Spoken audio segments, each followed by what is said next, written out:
Hola, soy Julio Martínez Pozo de Sol de la Mañana. Te invito a sintonizar mis comentarios a través de nuestro canal de YouTube para que esté totalmente al día sobre los temas más importantes del país y del mundo. Sintoniza nuestro canal de YouTube Sol FM. 37 minutos. Buenos días, dominicanos, dominicanas, ciudadanos, ciudadanas del mundo. Julio Martínez Pozo.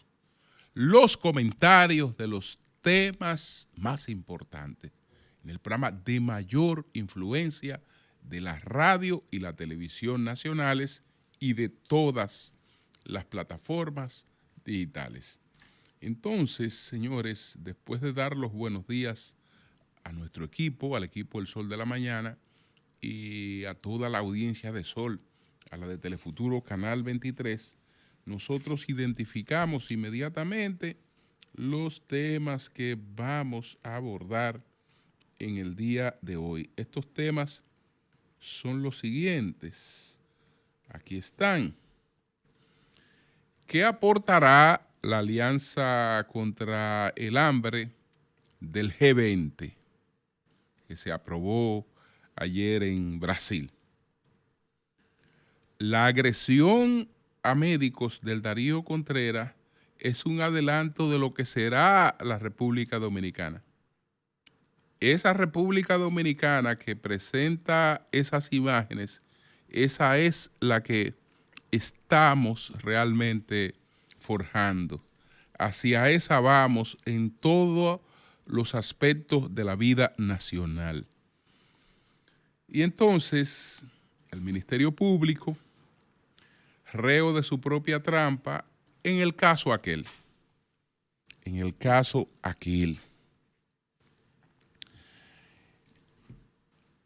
En Brasil está reunido el G20.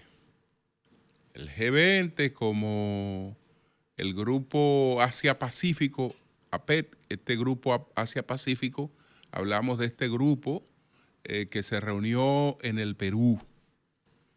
Y ahora está la reunión del G20 en Brasil. Son parte de las creaciones que siguieron al final de la denominada Guerra Fría con la finalidad de moldear el nuevo orden económico internacional que se suponía que surgía entonces. Y era un orden muy acentuado por el neoliberalismo. Por eso se produjo lo del consenso de Washington y estas entidades han tenido un cierto alimento en ese consenso, aunque tienen otros componentes y lo vemos, por ejemplo, en lo que se aprueba ayer en el G20. Estamos hablando de las principales economías del mundo, un grupo realmente muy variopinto, no es un grupo en torno a ideología, no es un bloque que está frente a otro bloque, sino que allí están las economías, las principales economías, incluyendo las economías emergentes. Es decir que estaríamos hablando de un 85% del PIB mundial y estaríamos hablando de un 66% de la población mundial. El presidente Lula ha ejercido como anfitrión un liderazgo especial en esta reunión y ha logrado la aprobación de una denominada Alianza contra el Hambre. Esa alianza contra el hambre parte del criterio de que estamos en un mundo que supuestamente no está en guerra y tiene un gasto militar mayor que en otras épocas. Pero además tiene una cantidad de conflictos armados también grande. Entonces, Lula dice, bueno, estamos hablando de un gasto de 2.4 billones de dólares en militares, en cuestiones militares. Un gasto de 2.4 billones de dólares. Mientras eso ocurre, hay 733 millones de personas pasando hambre. Literalmente pasando hambre. Entonces, la Alianza contra el Hambre pretende subsanar esa situación. En esa Alianza contra el Hambre, pues se pretende que unos 500 millones de personas en el mundo sean abarcadas por la asistencia social, aquellos programas que más o menos nosotros hemos emulado de los Bolsa Familia de Brasil, es decir, de suministrarle a una familia las cuestiones elementales para su subsistencia. Entonces, hagamos esto con 500 millones de personas adicionales en el mundo. Es lo que propone Lula. Y es lo que aprobó esta alianza contra el hambre. Y los programas de alimentación escolar con un criterio claro. Es decir, vamos de manera concreta a provocar que se adicionen 150 millones de niños que se adicionen a los que ya los reciben a recibir una alimentación escolar sana o saludable, que es el término que usan, una alimentación escolar saludable. Es decir, no solo vamos a resolver el problema del hambre. El problema del hambre tenemos que resolverlo de manera saludable. No alimentarte para enfermarte, sino alimentarte para que puedas desarrollar una vida normal y fructífera. Ese es el criterio y esto es lo que aprueba esta alianza contra el hambre. Pero allí había un elemento discordante en esa reunión del G20. Había un elemento discordante. Ese elemento discordante es uno de los países miembros del G20 porque de América Latina hay 3 economías, si mal no recuerdo, ¿no? Porque está la de Brasil, está la de México, está la de Argentina. Está la de Argentina. No recuerdo que haya otro país latinoamericano dentro del G20. Puedo equivocarme, pero lo verifico después. Pero están estas economías. Bueno, ahí está este punto discordante que es Javier Milei. Entonces, en principio, cuando se va a la aprobación de la Alianza contra el Hambre, el Lula había informado en la mañana que Milei se quedaba fuera. Es decir, que Argentina no iba a apoyar la Alianza contra el Hambre. Argentina terminó suscribiendo el documento, pero se produjo algo interesante en una reunión a puerta cerrada, porque Javier Milei les dijo a los jefes de Estado que se encuentran en el G20, si ustedes quieren resolver el problema del hambre, si quieren resolver el problema del hambre y la miseria, hay algo que yo les propongo que nos dará resultado. Quitemos el Estado rápidamente del medio. Quitemos el Estado del medio. Ese es un criterio hayesiano que la escuela austriaca lo lleva un poquito más allá. Decía Hayek que cualquier intervención del Estado es una distorsión. es una distorsión. Cualquier intervención del Estado, de acuerdo con este concepto hayesiano, es una distorsión. Milei entiende que todos estos programas de ayudas sociales son una distorsión, que obedecen a una realidad de compensación de la pobreza que no la resuelve. En algo puede tener razón, pero las cosas, desde el punto de vista de la política, se van abordando con cierto aterrizaje en la realidad. Cierto aterrizaje en la realidad. Su escuela no cree en la justicia social. La justicia social tiene como planteamiento fundamental la redistribución de la riqueza por la vía de los impuestos. Es decir, le quito a los que más tienen para compensar a los que menos tienen. Para esa escuela eso es un robo. Que lo que hay que hacer es poner a todo el mundo al mismo nivel y a producir. Y que el mayor robo que él entiende que se da en la política es la distribución del dinero ajeno. Es la distribución del dinero ajeno, es decir, de quitarte tu dinero para yo redistribuirlo, que ese es el mayor robo. Pero ese es un criterio solitario que me da a entender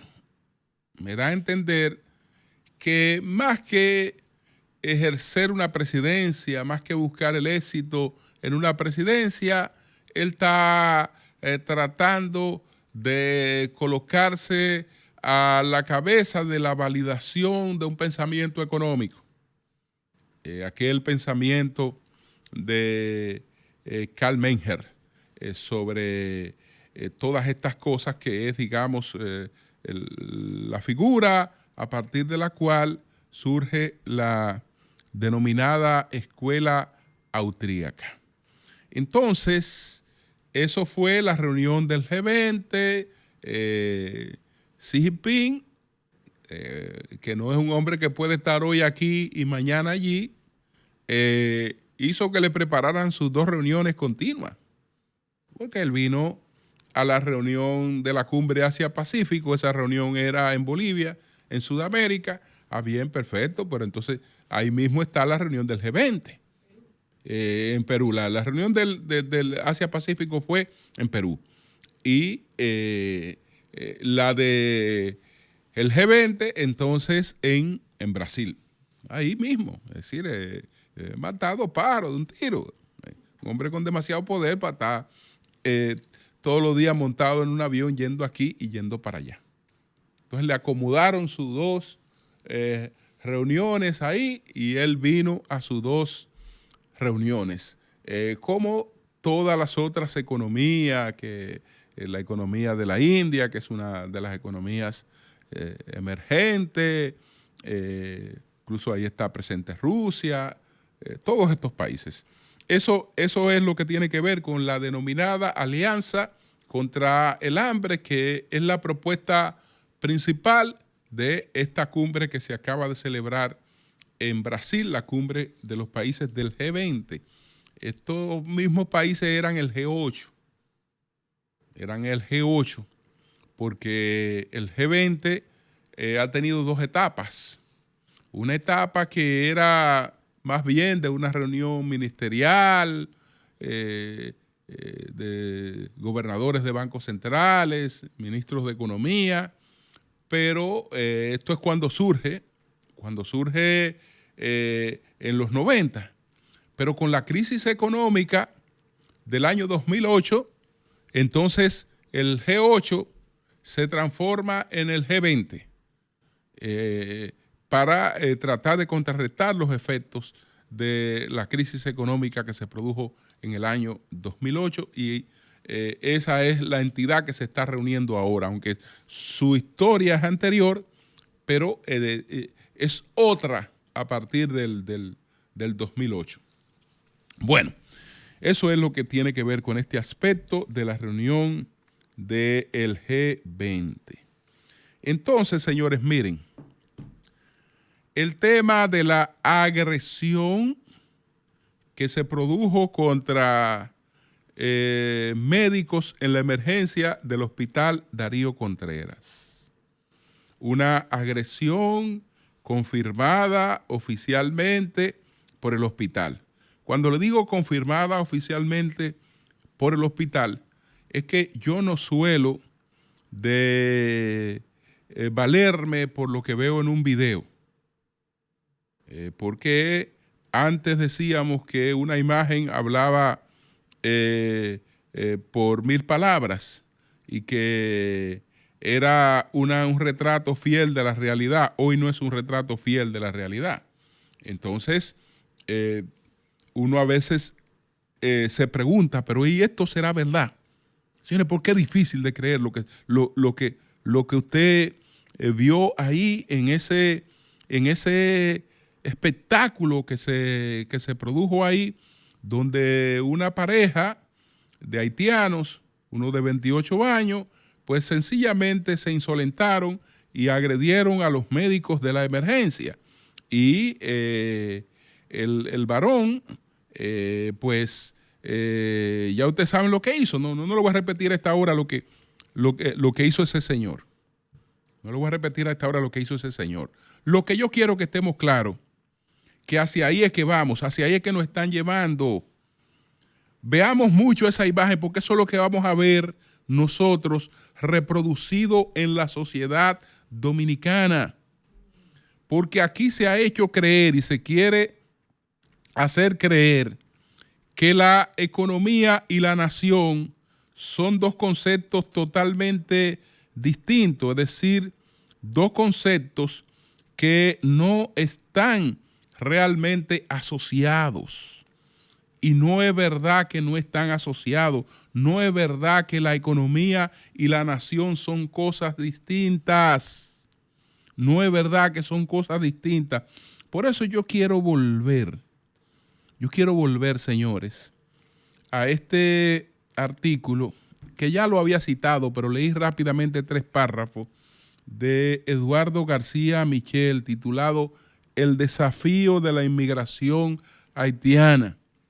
Para que no veamos esto sencillamente escandalizado frente a lo que acabamos de ver, sino que lo veamos con mayor frialdad y nos preparemos, porque si seguimos impasibles, olvídese que lo que nos espera a nosotros, repetido en toda la vida nacional, es ese espectáculo dantesco que presenciamos en el Hospital Traumatológico Darío Contreras. Entonces, dice Eduardo García Michel en este artículo, El desafío de la inmigración haitiana, que se publicó en el periódico Diario Libre: un país puede aceptar inmigrantes para cubrir determinados puestos de trabajo, pero jamás consentir la penetración ilegal de cientos de miles de bagaje educativo y cultural precario, pues si lo hace diluye su idiosincrasia y renuncia a modelar a conciencia su propio destino.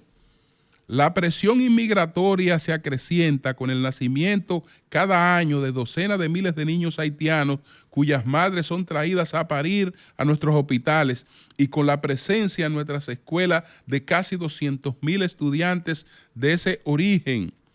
Dada la circunstancia de que la población dominicana tiende a decrecer sin que existan planes para revertir esa tendencia y la existencia de una masa haitiana indocumentada que se multiplica, los inmigrantes han ido desplazando a los dominicanos tanto de los puestos de trabajo como de su territorio, con la mente puesta en un futuro en el que logren alcanzar derechos políticos, se constituyan en mayoría e instalen a plenitud sus costumbres y organización social aún fuere caótica. Ya ustedes están presenciando. Cuando ese proceso culmine, quizás el nombre perdure, pero sería el fin de la nación dominicana, víctima de la falta de decisión frente al reto más agudo que enfrenta desde su surgimiento como entidad soberana, la dilución progresiva sustituida por el ethos haitiano. Son varias las razones que explican lo ocurrido: la precaria competitividad, permisividad normativa en el mercado de trabajo informal, indiferencia de la clase sindical, impunidad en el cumplimiento de las normas migratorias, penuria del pueblo haitiano. El damnificado es el ser dominicano. Ese es el damnificado. El damnificado es el ser dominicano. El hecho de que la economía se expanda en las circunstancias que apuntan a la desarticulación del entramado social obliga a cuestionarse si el modelo de crecimiento es compatible con el desarrollo y cohesión de la nación. Una parte de la población dominicana desplazada ha optado por irse al exterior. Otra ha encontrado precarios refugios en las actividades de baja productividad como el motoconcho, juegos de azar, chiripeo, servicios domésticos, entretenimiento, al igual que alivio en las remesas que envían familiares y los subsidios gubernamentales. Ninguna de esas opciones puede sustituir la disponibilidad de trabajo amparado por derechos sociales y un salario digno. De ahí se desprende la necesidad de revisar con espíritu crítico la intención reparadora, el papel que juegan la política económica, remesas y subsidios, así como la forma en que funciona el control migratorio y el mercado informal. En esencia, el trabajador dominicano se ha visto desalojado por el aliciente que significa para el empleador contratos para no cargar con los costos regulatorios de la cesantía, seguridad social y tributo, por la facilidad con que se inserta la mano de obra haitiana indocumentada en el mercado informal y por el apoyo cómplice de las autoridades migratorias, a lo cual se agrega en el caso de la construcción el trato lazo que otorga la DGI. El círculo vicioso, los dominicanos no solo desplazados de sus plazas de trabajo, sino también expulsados de su territorio.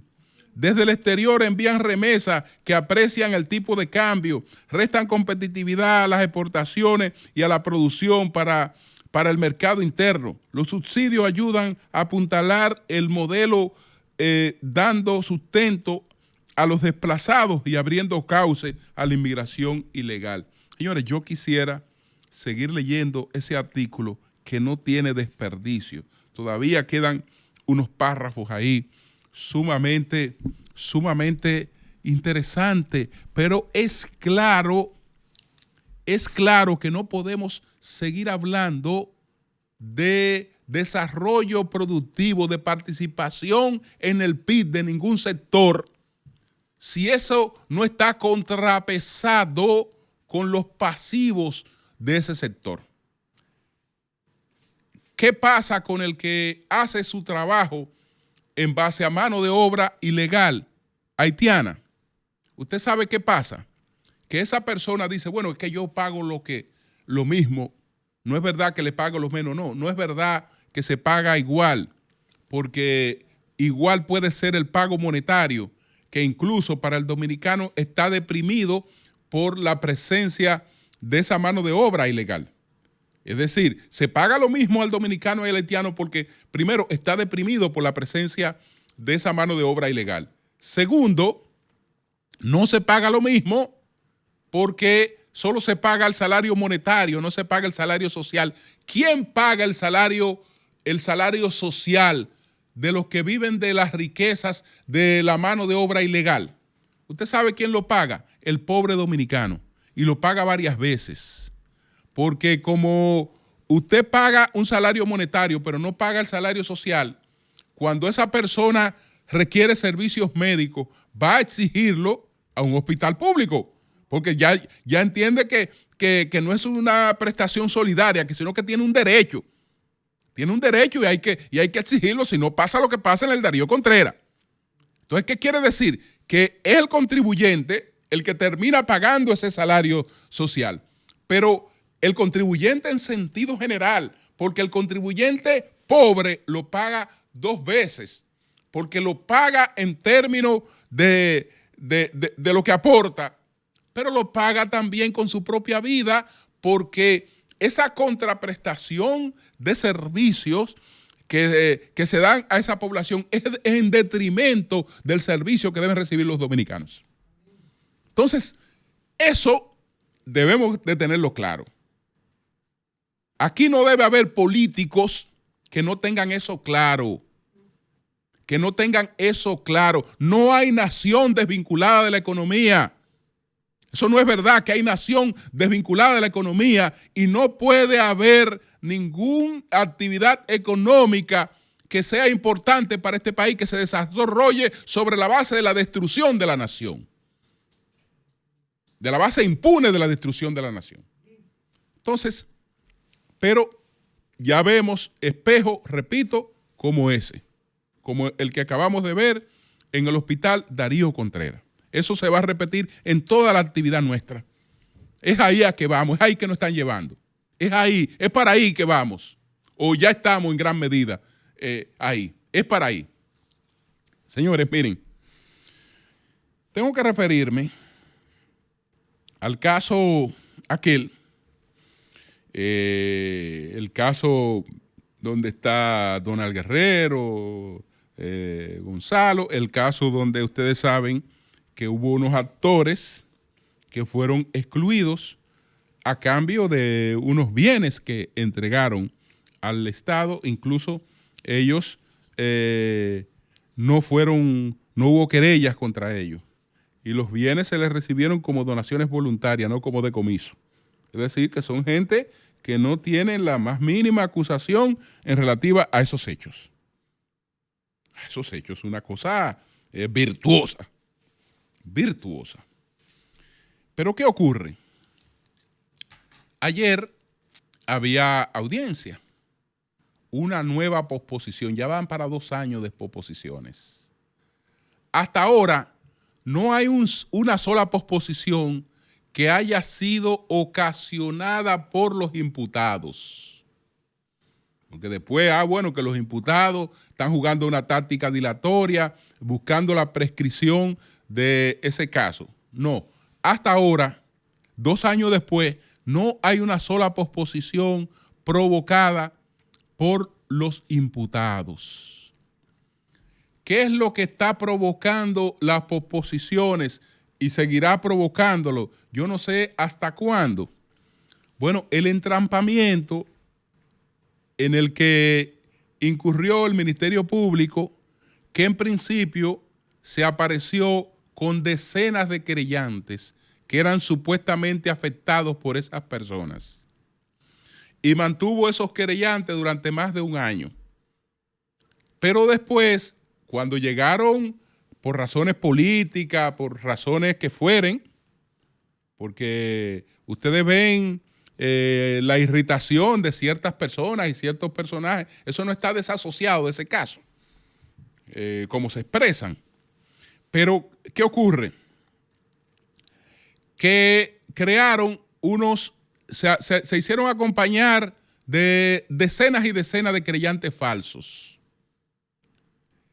A la hora de que llegaron a la negociación con estos señores, entonces desconocieron los querellantes falsos. El propio Ministerio Público, que se apareció con sus querellantes falsos, le dijo al juez que esos querellantes, o a la juez, que esos querellantes eran falsos y que había que excluirlos de ahí. Pero los querellantes no se han dejado excluir de ahí, porque si nos trajeron aquí y ahora incluso se han generado unos recursos, ¿cómo es que van a desinteresarnos sin que nosotros tengamos participación en esas cosas? Bueno, la que se pospuso ayer es una solicitud de medida de coerción real para los señores que fueron dejados fuera de parte de los querellantes falsos. Y quienes presentaron la cuestión no fueron, etcétera. Y yo no sé, bueno, ya este año se fue.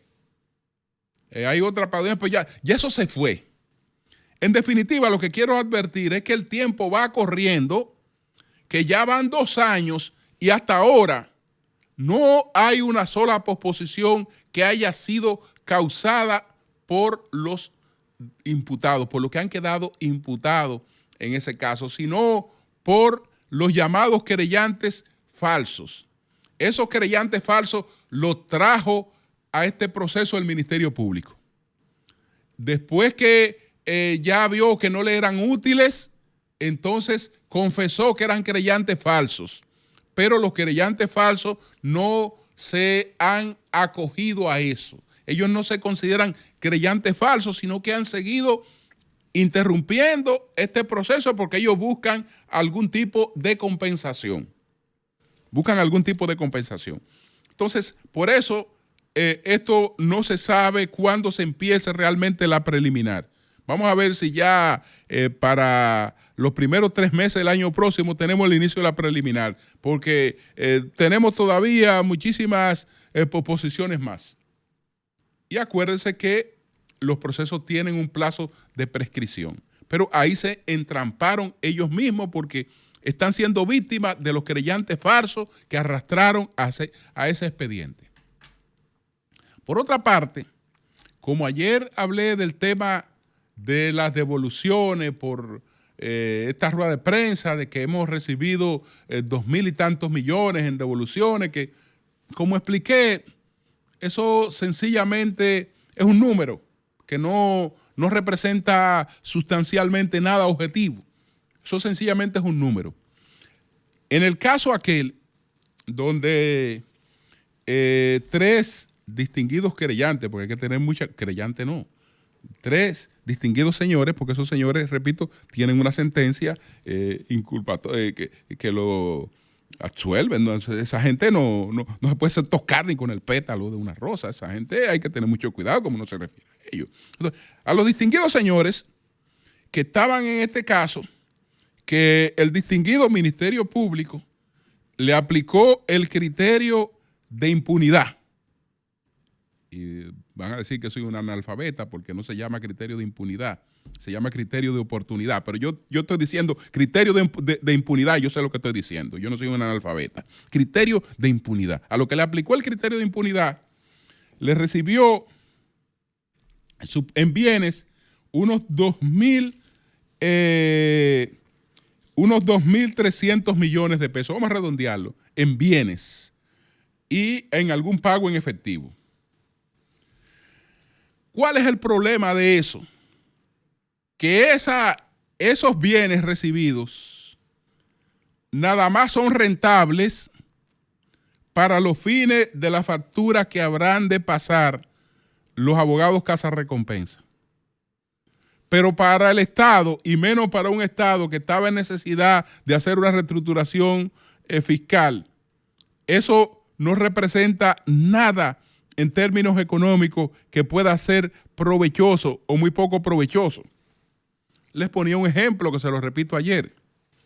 Miren, veamos en el caso de José Ureña. Vamos a referirlo a los 3 para no quedarnos con un caso en particular, porque no hay nada personal contra ninguno. En el caso del señor José Ureña, el señor José Ureña devolvió bienes por 500 millones de pesos. Señor José Ureña viene por 500 millones de pesos, 14 lotes que están ubicados en La Vega, 2 inmuebles en Higüey, una embarcación de lujo, Viking Prince Sport, que está valorada en $980,000, cerca de $1 millón. $980,000 está valorada la embarcación. Y entregó un cheque por 40 millones de pesos, que es lo único concreto ahí. Digo, digamos, tangible, porque yo les pregunto a ustedes, ¿qué hace el Estado con una embarcación de lujo que la recibió por valor, en pesos, la está recibiendo por unos 58 millones de pesos? Está recibiendo esa embarcación de lujo por un valor de 58 millones de pesos. ¿Qué hace el Estado con esa embarcación de lujo? ¿Cuánto necesita mensuales para darle mantenimiento a esa embarcación de lujo? Cuando la vaya a vender, ¿quién le va a dar esa cantidad de dinero? Entonces, de manera concreta, el Estado no hace poca cosa con eso. Es más, usted la lleva a un banco Usted la lleva a un banco y el banco no se la recibe. Porque lo que es un problema. Lo que es un problema. En ese caso, en el caso de don Fernando Crisóstomo, bueno, estamos hablando que ahí fueron bienes por valor de 1.000 millones. Entre ellos está un apartamento en Anacona 27, que les decía ayer, el apartamento vale, se lo recibieron en 380 millones de pesos. El apartamento no tiene pared por parte, todo es de cristal. 380 millones de pesos. Ese apartamento paga 160,000 pesos de mantenimiento. ¿Qué va a hacer el Estado con eso? Porque yo no creo que haya funcionario que tenga el descaro de mudarse, ni tampoco creo que ningún fiscal se va a mudar ahí, y que ninguno de los casas recompensa va a decir, mira, yo entonces lo puedo adquirir ese apartamento. No. El Estado, ¿qué hará con eso? ¿Qué hará con eso? Tiene que buscarle una venta a un precio de oportunidad, que es lo más sensato, buscarle una venta a un precio de oportunidad, porque eso es un problema. Ese apartamento no te lo limpian 3 mujeres que tú metas ahí a desollinarlo, o 4 hombres que tú metas ahí a desollinar. Hay que buscar, solamente te lo limpia una compañía. Entonces, ¿qué hace el Estado con eso? Nada. Es un problema económico lo que tiene encima. Ahora, los cazarrecompensas no, los cazarrecompensas, eso hay que ponérselo dentro del volumen de lo que ellos van a compensar. No, eso vale tanto y eso está dentro del volumen de los rescatados. Para el Estado eso no es más que pérdida. No es más que pérdida en términos reales. Entonces, en el caso del señor Mimilo Jiménez, bueno, él entregó una villa en Casa de Campo. Esa villa está valorada, se la recibieron en 400 millones. Entregó un apartamento de 65 millones de pesos aquí en la Torre Pedro Enrique Sureña y entregó en cheque 300 millones de pesos. Entregó en cheque 300 millones de pesos, pero todo lo que se refiere a bienes es sobre todo bulto el valor.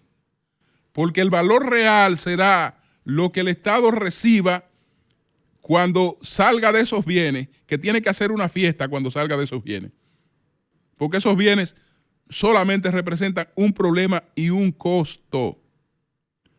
Les repito, ¿usted cree que son una buena operación económica? Vaya y propóngasela a un banco que no la acepta.